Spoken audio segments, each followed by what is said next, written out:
Hello student, हमने half Sarni पहले पढ़ ली है। अब हाफ सारनी हम इस वीडियो में पढ़ेंगे। ठीक है, तो हमारी इसमें आती है, अब हमारा आता है पोलियोमाइलाइटिस। पोलियोमाइलाइटिस जो होता है ये पोलियो वायरस के कारण होता है। 14 से 21 डेज होता है। इसका जो होता है फीको ओरल रूट द्वारा ये फैलता है, इनकी मुंह द्वारा और गुदा द्वारा ये फैलता है। कोलेरा, अब हमारा आता है कोलेरा। कोलेरा किस कारक से फैलता है? Vibrio cholerae. ठीक है, विब्रियो कोलेरी कारक के द्वारा फैलता है। फ्यू हावर टू डेज, कुछ घंटों से लेकर दिनों तक ये चल सकता है। फीको ओरल रूट से ये भी फीको ओरल रूट से ही फैलता है। ठीक है, अगला हमारा आता है हेपेटाइटिस ए। आरएनए हिपे ए वायरस द्वारा ये फैलता है। 15 से 45 डेज का इंक्यूबेशन पीरियड होता है। फीको ओरल द्वारा ये रूट द्वारा फैलता है। हमारा आता है फिर हिपेटाइटिस बी। हिपेटाइटिस मतलब इन्फ्लामेशन, हिपे मतलब लीवर। हाँ, जो हमारे लीवर का जो इन्फ्लामेशन है वो हिपेटाइटिस ए और हिपेटाइटिस बी दो भागों में बांटा गया है। तो हिपेटाइटिस जो ए है ये आरएनए हिपे ए वायरस के कारण फैलता है, इनकी ये आरएनए में फैलता है। और हिपेटाइटिस बी ये डीएनए हिपे बी वायरस के द्वारा फैलता है। फिर जो डीएनए ये है ये 45 से 180 डेज का इसका इंक्यूबेशन पीरियड होता है। ये सेक्सुअल, ब्लड एंड प्रीनेंटल द्वारा फैलता है। इनकी सेक्सुअल जो हो के कारण, ब्लड के कारण और प्रीनेटल इनकी समय से पूर्व जन्मे बच्चों में फैलता है। टाइफाइड फीवर, ये देखो हमारी ये जो प्रीनेटल है इनमें क्यों फैलता है? क्योंकि इनका जो लीवर है बहुत वीक होता है उस टाइम। ठीक है, तो उसके कारण ये फैलता है। टाइफाइड फीवर, टाइफाइड जो फीवर है जिसे हम आंतरिक ज्वर भी बोलते हैं वो फैलता है साल्मोनेला टाइफी के द्वारा। ठीक है, साल्मोनेला टाइफी जो कारक होता है उसके कारण फैलता है। 10 से 14 दिन इसकी अवधि होती है। फीको ओरल रूट ये इसके द्वारा ये फैलता है। इनकी मोड ऑफ ट्रांसमिशन इसका फीको ओरल रूट है। फिर अगला हमारा है डेंगू फीवर। ठीक है, जो डेंगू मच्छर के कारण जो फैलता है ये होता है डेंगू वायरस। यानी कि डेंगू वायरस जो मच्छर वायरस है, एक प्रकार का मच्छर वायरस है वो, उसके कारण फैलता है। लेकिन उसका नाम क्या है? Arrow bow virus. ठीक है, एरोबो वायरस 5 से 6 दिन में इसकी जो पॉजिटिव वो है भी ये वायरस पॉजिटिव है, हमारी बॉडी में है एजेंट है, तो उसके कारण ये 5 से 6 दिन में इसकी रिपोर्ट पॉजिटिव आती है। इससे पहले नहीं आती है, इससे पहले हमें कोई लक्षण दिखाई नहीं देंगे।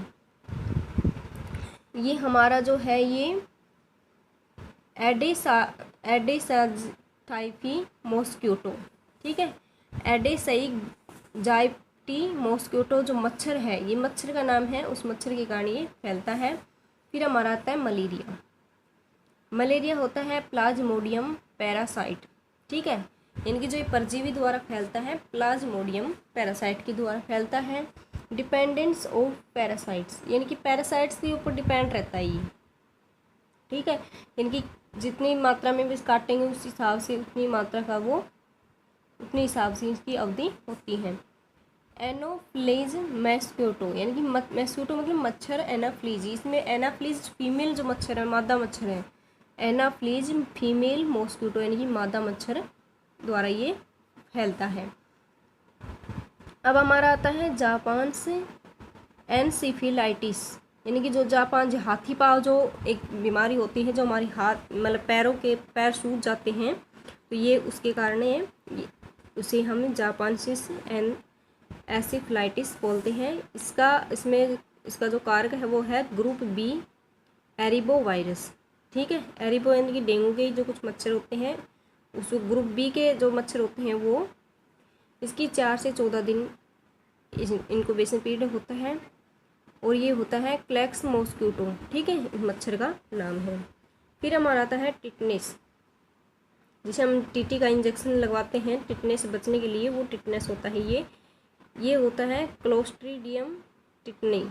ठीक है, क्लोस्ट्रीडियम टिटनी कारक होता है इसका। 3 से 21 डे इसकी अवधि होती है। तभी हमें देखो लगता है ना, एक इंजेक्शन कोई भी, जैसे हमारे वो कई बार कुत्ता काट ले या बंदर काट ले, तो इसके काटने पर हमें 3 दिन पर, 7 दिन पर, फिर 21 दिन पर, ऐसे हमें जो डोज लगती है वो टिटनेस बचाने के लिए रखती हैं कि यानी कि 21 डे तक इसकी अवधि होती है। तो उसमें अगर कोई जीवाणु अंदर गए हैं वो टिटनेस के, तो वो हमारे उससे ख़त्म हो जाए टीके से।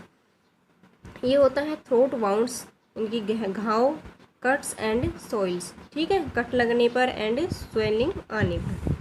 फिर हमारा आता है रेबीज।